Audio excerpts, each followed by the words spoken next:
检校太尉，右卫大将军，内衙诸军都指挥使代运，因劫宗藩，豪夺内府，毁坟宫禁，戕害军上，使亲卫都兵甲夺功于前，拥西安侯洪佑篡谏于后，罪犯大逆，特加显露，夷三族。西安侯钱洪佑心存险诈，志有不群，因劫内军，着即交械兵权，符印，罢衢州刺史，褫夺西安侯爵禄，下谕使台狱，布告天下，贤使闻之，拿下。大郎兄，连你也不肯救三哥吗？九郎，你的诗书虽说不算出色，可论及九章算筹，多少年的老账子也要甘拜下风。千数万数都算得明白，眼前的这些人情世故却为何如此的糊涂？你这心性，何时才能再长大些？我确实不懂什么人情世故，我只知三哥无罪。六哥心里十分明白，却偏偏要杀三哥。大郎兄心里更是明白，却还是亲自拿了三哥去向六哥表功。满朝文武公卿，人人都明白三哥其实无罪，只因兵权，遭了六哥的忌，这才身陷囹圄，却无一人敢出一言来救三哥性命。若是这便是人情世故，若是这便是长大了，我宁愿一辈子都不要长大，不要懂这些所谓的人情世故。郑郎君，使君不是不肯救西安侯，而是不能救。郎君自家也说了，西安侯的罪不在于他做了什么，而在于他手中握着弓箭都和乐骑都的兵权。若说这便是罪，前世宗子里罪过最大的不是西安侯。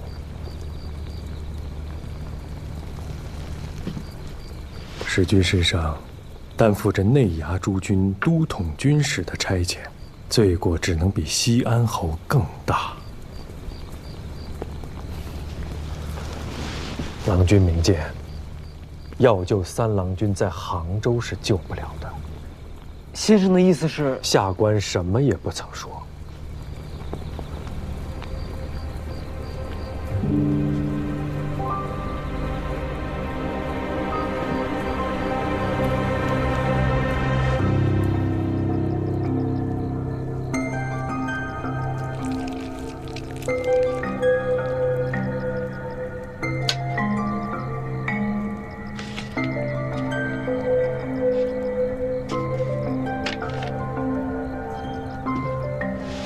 这一趟差事十分紧要，容不得半点差池。郎君放心，小人跟了郎君这许多年，识得轻重。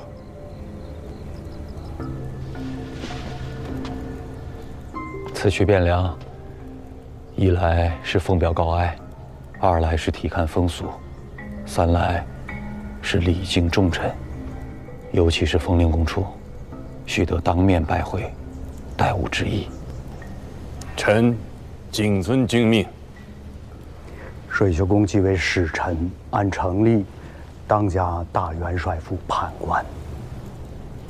自当如此，自当如此。臣敬献留后。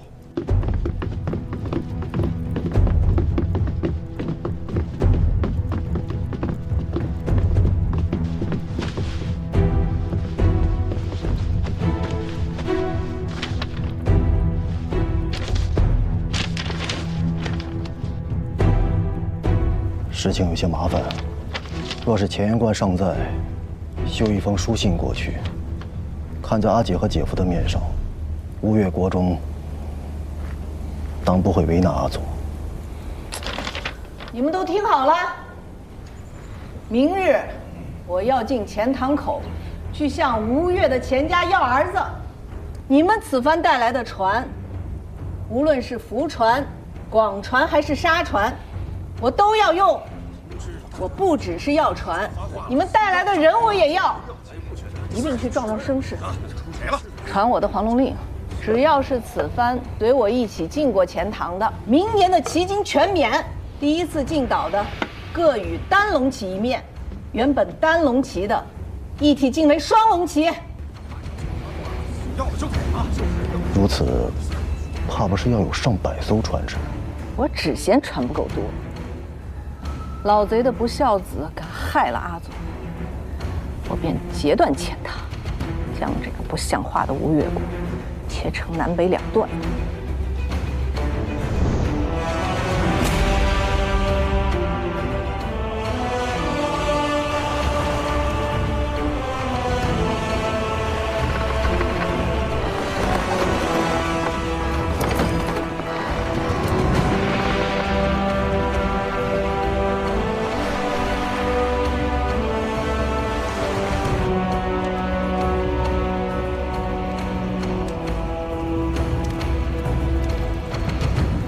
诸君，谁能告诉我，这到底是怎么回事？禀刘后，黄龙岛的于大娘子，乃是先元帅府典业孙廷辅公的遗孀，虽分据海岛，不服王化，几十年来却也未尝有逾矩之心。今日贸然率舰船进犯西府，怕是为代运和西安侯之事而来。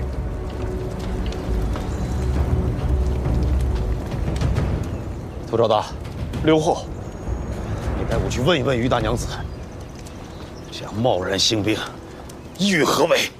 此等海贼宵禁，不服王化久矣，问之无益。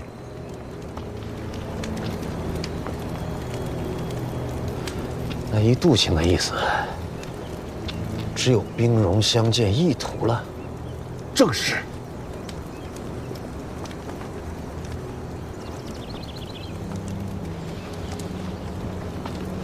那就请杜卿即刻登船，与于大娘子相约一战。臣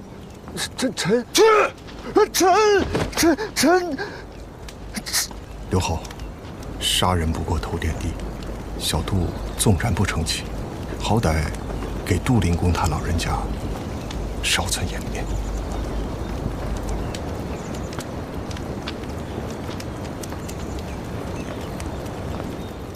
诸君，使我吴越绝路，而今国难当头，谁能带吾前去，问一问于大娘子的来意？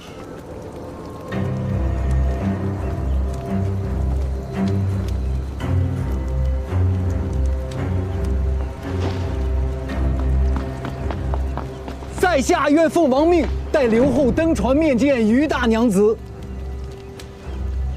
你叫什么名字？回禀刘后，在下程昭岳，山岳社执事，蒙先王恩德，赏了一个乘凤郎的散阶。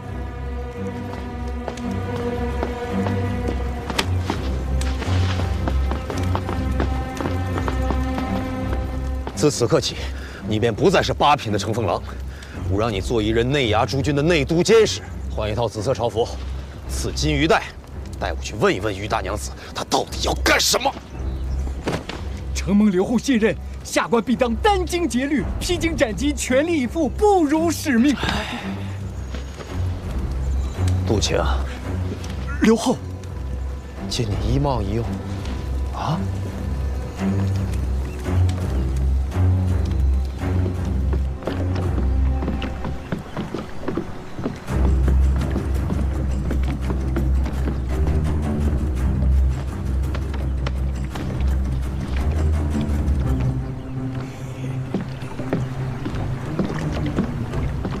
程昭岳见过大娘子，大侄子。山岳社之名，吴越闻名。文秀与程东主也是神交久矣，却不知何时又成了吴越国主驾前的内衙都监啊！程某这个内衙都监，做了不足1刻光景。原来如此，看起来吴越国中公卿文武俱是无胆之辈。大知此言，深得我心。新国主有什么章程？程东主尽管明言。那还要看看大娘子跟大知司是何章程。钱家的九郎君欠了华龙社250斤赤金，恐怕贵上国主千令不肯给，故此亲自来讨这笔款子。这却从何说起？这笔买卖确实有证人的，秦淮社的李大东主便是证人。此人，程东主想必是识得的。不过250赤金，不用国主点头，程某便可应承大知司。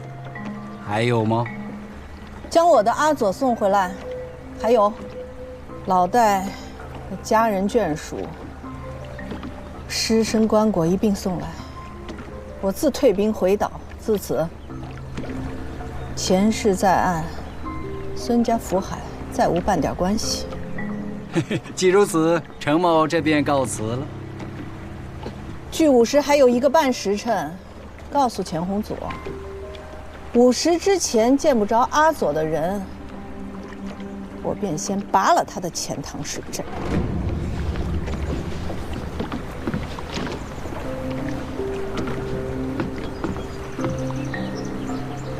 刘后，臣以为谋国事，不应行商贾之道。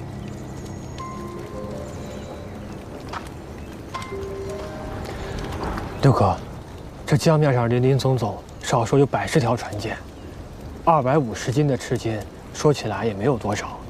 若不与他，这于大娘子怕是不肯退兵。臣请刘后不打迭命，以悖逆之罪，废钱弘佑爵禄，夺其国姓，复其本名，贬为庶人。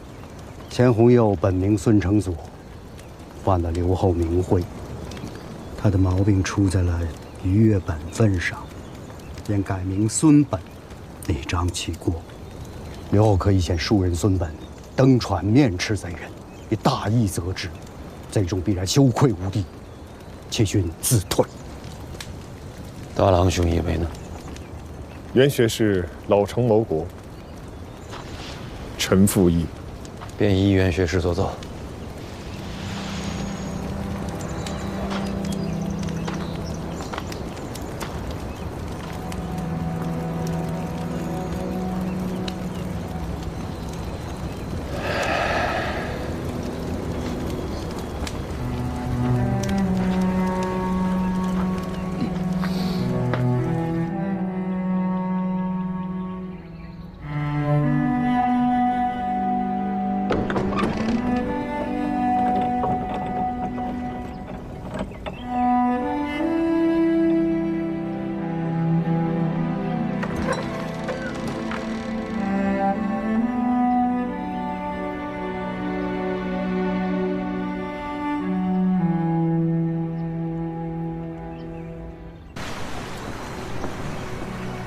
多大人了，还这么扭扭捏捏拿琴做菜，无以之家，何来怜悯之心？当年那负心贼入赘田家，老娘我肚子里怀着你，一颗眼泪都未曾掉过。转头我就嫁给了真娘和阿佑的父亲，30年了，未曾掉过一颗眼泪。现在他人也死了，过往恩怨也就一笔勾销了。三哥，阿娘，你看，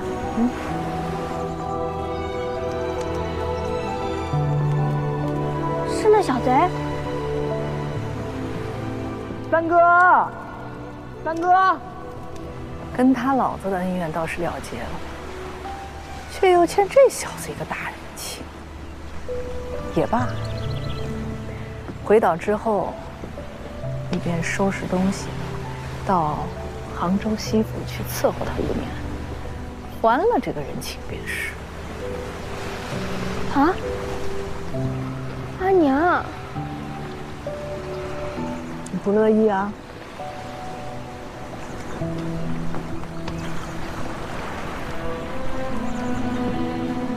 若是5年之内，他若破了真娘的身子，必得备下6礼，娶她为正妻。阿姐周密了。若敢学他老子负心背义，老娘也不介意拉上几百条船，再进一次钱塘口。下臣承奉郎内衙诸军内都监使程昭岳觐见刘后。你已是内都监，军命已然签押颁布，不再是8品的承奉郎了。下臣惶恐。为何惶恐？启禀刘后，臣本一介布衣，行商往来，不敢攀结权贵。山岳社纵横南北，对通西东，货值资铢，款额巨数，难免引人觊觎。下臣卑鄙，不能护产业，更不敢忤逆当朝公卿，故此10余年来，10成谷子倒让出去8、9成，其中内衙几位太尉占了3成有余。如今得刘后赏识，因此惶恐。朝中公卿，还有谁在山岳社占了谷子？杜令公家少都监占了2成有余，金华郡王府3郎君占了1成5，胡令公家胡尚书占了约不足1成，其余公卿家人子弟亦有些许，却是不多，总计不足5分。还有武伯父。天福2年，袁求、袁相兄弟作乱，兴起逆案，幸得大郎君向先王进言，先王仁德，免于株连。受贿诸军深感大郎君恩义，尽资铢宝贝以谢。大郎君清廉自守，不肯承受，他们便转赠给金华郡王武令公。武令公不方便亲自出面，便由府上3郎君接入，送入山岳社，以为谷子。先王施恩，这人情协力，倒要武伯父下和大郎兄领去了。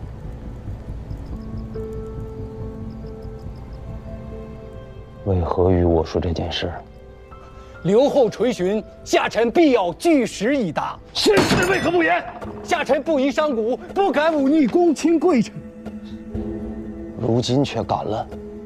臣为内衙诸军内都监使刘后家臣，不敢不诚心事主。你可知罪？下臣知罪。商贾乃4民之末，交通宗室勾结公卿，举资铢以连横上下，罪在不赦，当毁身遗族。我一道君命，便可剐了你，一日你的3族。臣以身犯法，甘愿受刑。这道君命下与不下，在武一念之间，而何族之性命亦在武一念之间。听懂了吗？臣亦为刘后家臣内奸，主忧臣辱，主辱臣死。刘后但有所用，臣这颗项上人头何族性命尽可拿去。项上头颅也好，何族性命也罢，都暂且记下。我交予你去办一件事，办好了，前罪尽赦，还要抽功。若是敢坏了事，前罪并罚。你可愿意？即使拿臣之性命，只能为主上分忧万之一二，臣也不敢有丝毫千言尤因。此事匪夷所思，荒谬绝伦。程昭岳不依小人，昨日之前不过是一个加了8品荣衔的商贾。此人奏告杜昭达谋立红郡郎君，肆意叛逆。臣等请将其下御史台狱勘问，明正典刑，以为公卿宗室之心。大参所言，无奇不知，毅然连夜勘问过了。大参请看。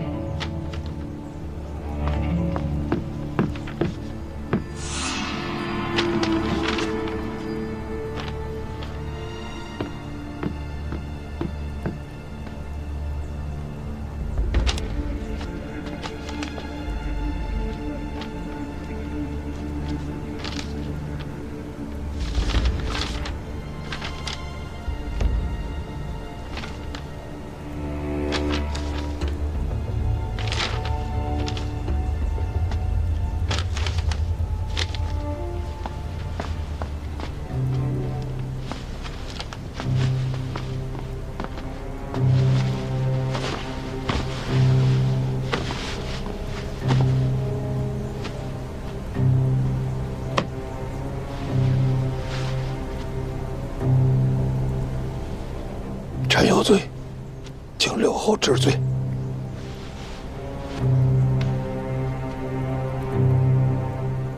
令公不必如此。谁人家中还没几个不孝子弟？莫说是令公，便是胡尚书，必也是受了小人的蒙蔽。吾虽年轻，却不糊涂。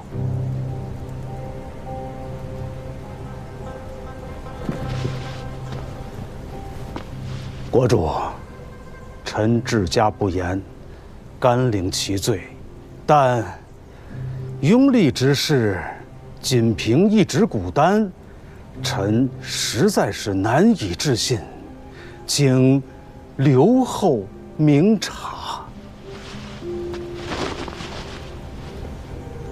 刘后明鉴，公卿小节不谨或是有的，然则拥立一事荒唐莫名，臣亦不敢置信。诸卿稍安。吴伯父，您乃宗亲之长，当体谅侄儿的难处。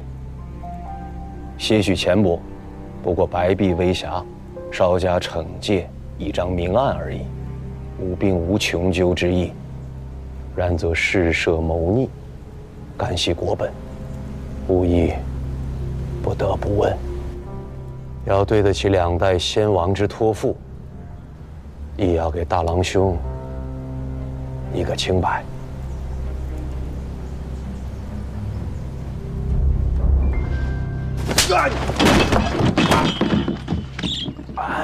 父亲明鉴，儿子不知事情，不知事情。不是你，那是谁？儿子错了，儿子。真是好营生，好买卖啊！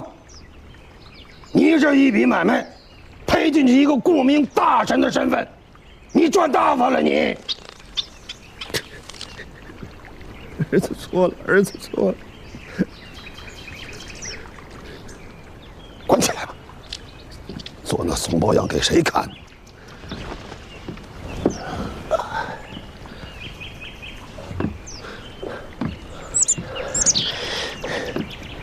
父亲，刘后这是要对父亲下手吗？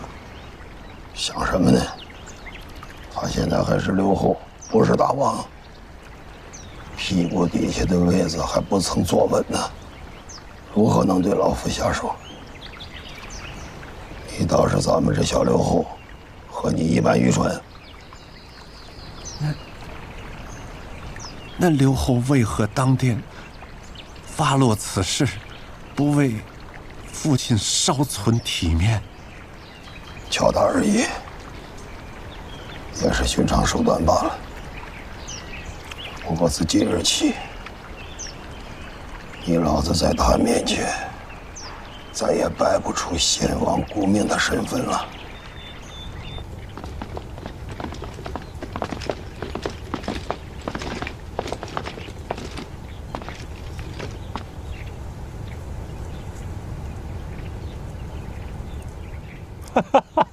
这才几天光景啊，便混了一身紫袍出来。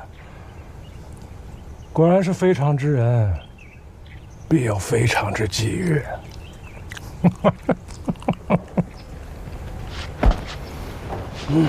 点起你的兵，随我走。我已经不是亲卫第1都指挥使了。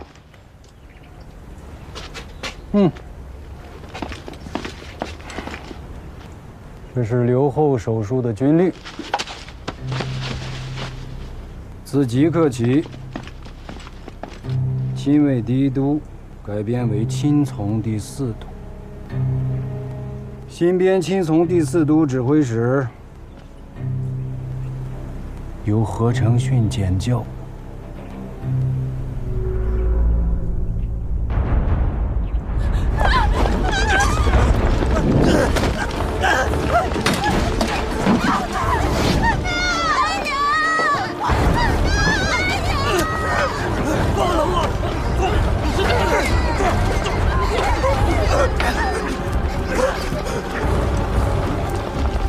放开我！放开！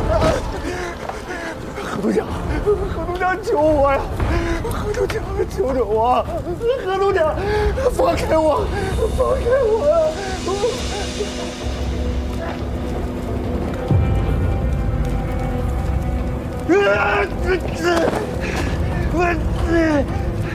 程昭玉，你不能好死！你放开我！放开我！我要杀了你！程昭玉，你不能好死！放开我！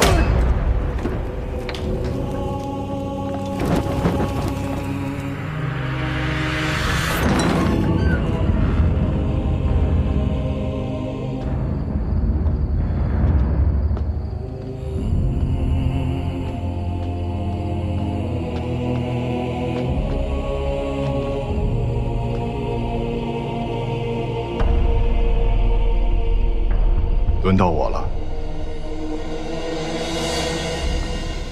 大郎兄莫恼，六哥也是一片全权爱护之意，暂时收了大郎兄的兵权，先到和贤院去安置，待得事情查查明白，自然还要倚重大郎兄。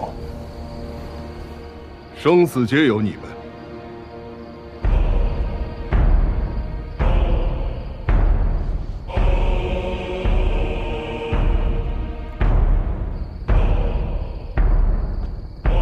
走吧。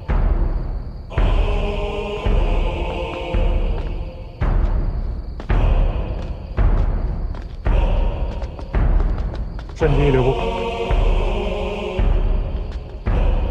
小臣奉命有话要问申纪仪，还请申纪仪移步内都监署。师君，请安心去。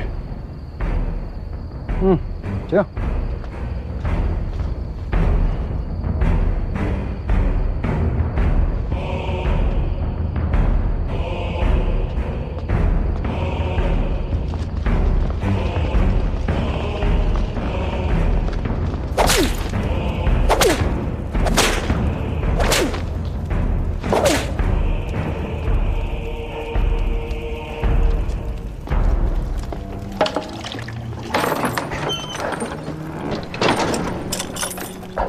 身上的肉打烂了，将要耗药7、8日，再打烂再将药，也有5、6番了。